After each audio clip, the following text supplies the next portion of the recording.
अगर आप चाहते हैं कि आपका दिमाग आपके कहे अनुसार काम करे तो आपको उसे सही डायरेक्शन में लाना होगा। कई बार हमें लगता है कि हम स्थिति को कंट्रोल कर रहे हैं, लेकिन हकीकत में ये हमारा दिमाग होता है जो अनचाहे विचारों की वजह से हमारे कंट्रोल से बाहर होता है। हमारा मस्तिष्क अलग अलग हालात में अलग अलग तरह से सोचता है। कई बार हम सिचुएशन के डिमांड के अनुसार सोचना शुरू कर देते हैं, लेकिन कुछ लोग स्थिति को थॉट पैटर्न के जरिए ऑल्टर कर सकते हैं। अगर आप उन लोगों में से हैं जो किसी भी हालात में कुछ ऑल्टर सोच नहीं पा रहे हैं, तो समझ लीजिए कि आप अपने विचारों के जाल में फंस गए हैं। जब हम अनवांटेड इंट्रूसिव थॉट्स में फंस जाते हैं, तब हमारे सोचने समझने का नजरिया सिमट जाता है और हम एक लिमिट से आगे नहीं सोच पाते हैं। हम में से ज्यादातर के साथ ऐसा ही होता है कि हर रोज के कामों को करते रहते हैं, लेकिन उसके प्रति सजग नहीं होते हैं। हम रोज के कामों के दौरान खुद को एक ऑटो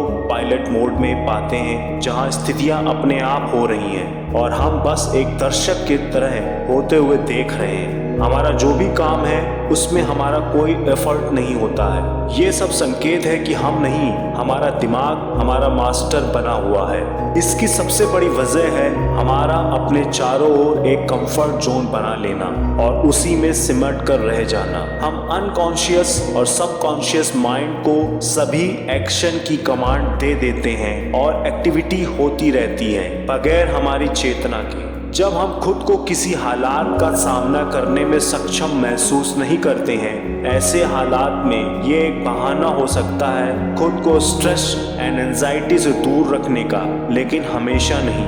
अलग अलग हालात में आप किस तरह रिएक्ट करते हैं, क्या आप इस बात को लेकर हमेशा सजग रहते हैं कि आपका दिमाग किस तरह काम करता है और विचार उसे किस तरह प्रभावित करते हैं। अगर आप अपने विचार को लेकर सजग नहीं रहते हैं, तो अपने दिमाग को काबू कर पाना आपके लिए संभव नहीं है। ऐसे किसी भी स्थिति में खुद को मास्टर योर माइंड के लिए तैयार किया जा सकता है। अगर आप उन लोगों में हैं जो अपने माइंड में आ रहे किसी भी विचार को फॉलो करना शुरू कर देते हैं, तब भी आपके लिए दिमाग और सोच को काबू कर पाना संभव नहीं है। आपके दिमाग में आ रहे अनेकों विचारों में से आपके लिए बेस्ट क्या है, इसका चुनाव करना जरूरी है। इसके अलावा आपको अपने इंट्यूशन को भी फॉलो करना चाहिए। ये आपको how to master your mind में हेल्प करती है। हर स्थिति में हमारा अवचेतन मन हमें अलग अलग तरह के गट फीलिंग देता है, मगर हम उन्हें समझना शुरू कर दें तो हमारे लिए सब कुछ आसान हो जाएगा।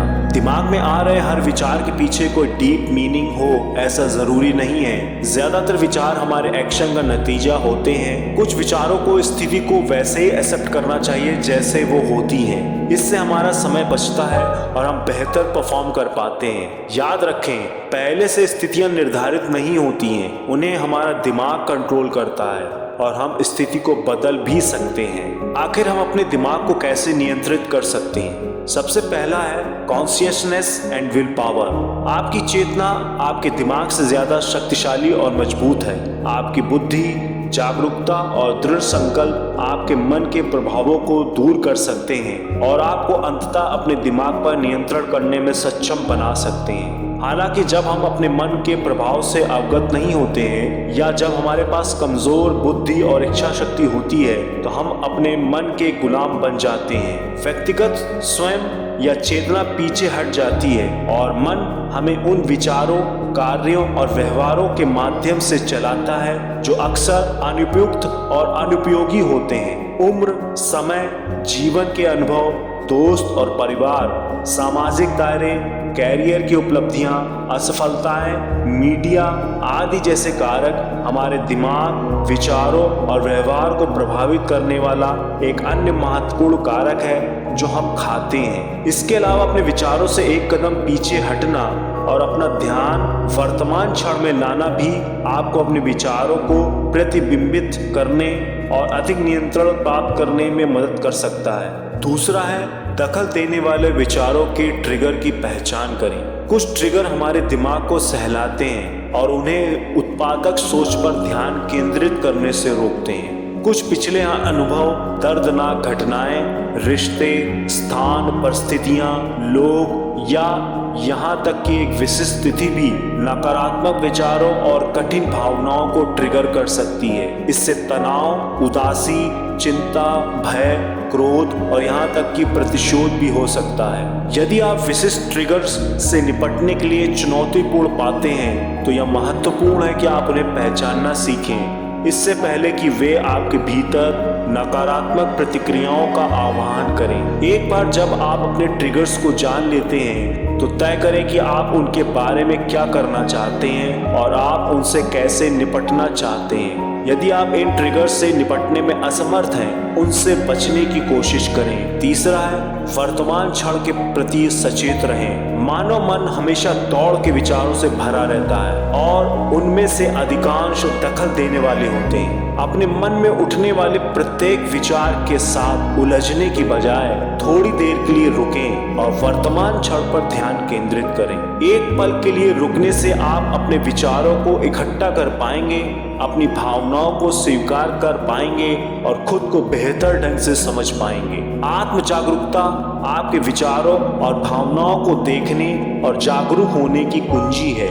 माइंडफुलनेस का अभ्यास करके आप सीखेंगे कि नकारात्मक विचारों को स्वीकार करना आपके दिमाग पर नियंत्रण पाने के लिए महत्वपूर्ण है। चौथा है, how to master your mind with deep breath. गहरी सांस के साथ अपने दिमाग को नियंत्रित करें। बौद्ध धर्म के अनुसार हमारे दिमाग को हमेशा किसी न किसी गतिविधि में संलग्न होने की आवश्यकता होती है और इसलिए जब हम इसे शांत करने का प्रयास करते हैं तो हमारा दिमाग हमारे दिमाग के माध्यम से विचारों, यादों और चिंताओं को जोड़कर सक्रिय रहने की कोशिश करता है। ये विचार हमें गुलाम बनाते हैं और हमें मानसिक शांति का अनुभव करने से रोकते हैं। इसे बंदर दिमाग के रूप में जाना जाता है। 2018 का एक अध्ययन बताता है बंदर का दिमाग के बेचैन होने की स्वाभाविक प्रवृत्ति का एक रूपक है। एक विचार या भावना से दूसरे में कूदना, जैसे कि एक बंदर एक अंग से दूसरे अंग की ओर झूलता है। गहरी सांस लेने से हमें इस बंदर मन को शांत करने में मदद मिल सकती है। सभी नकारात्मक दखल देने वाले विचारों को जाने दें और आराम करें। पांचवा है, how to master your mind with meditation. ध्यान के बहुत सारे मनोवैज्ञानिक लाभ भी हो सकते हैं जो आपको इसके गुलाम होने के बजाय अपने मन को नियंत्रित करने में सक्षम बना सकते हैं। यह प्राचीन तकनीकी हमें जागरूकता विकसित करने और वर्तमान क्षण के प्रति सचेत रहने में मदद करती है। ध्यान हमारे बंदर मन का जवाब है जो हमें अपना गुलाम बनाने की कोशिश कर रहा है। यह हमारी चेतना को बदल देता है, ध्यान और एकाग्रता में सुधार करता है, स्वीकृति विकसित करता है और हमें उन चीजों को छोड़ देना सिखाता है जो हमें परेशान करती हैं। यह तनाव, चिंता और भय को भी कम कर सकता है। मेडिटेशन आपके शारीरिक, मानसिक और भावनात्मक स्वास्थ्य को भी बेहतर बनाता है। किसी शांत जगह पर बैठ जाएं, आंखें बंद कर लें और अपनी सांसों पर ध्यान केंद्रित करें। स्वाभाविक रूप से उत्पन्न होने वाले किसी भी विचार से बचने की कोशिश न करें, इसके बजाय बस उन्हें स्वीकार करें और जाने दें। अपना ध्यान अपनी सांसों पर रखें और रोजाना कम से कम 10 मिनट इसका अभ्यास करें। अपने दिमाग में महारत हासिल करो, कठपुतली मत बनो। आपको how to master your mind से जुड़े फैक्ट बताना इसलिए जरूरी था क्योंकि हमारा मन एक भयानक स्वामी है लेकिन यह एक महान दास बनाता है। जीवन की स्थिति को अपने जीवन पर हावी होने देने के बजाय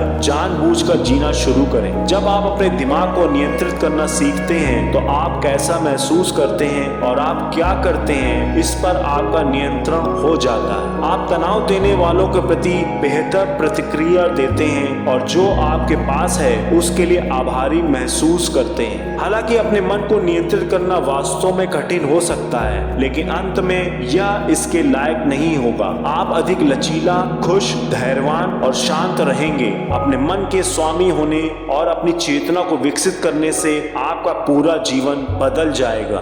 धन्यवाद।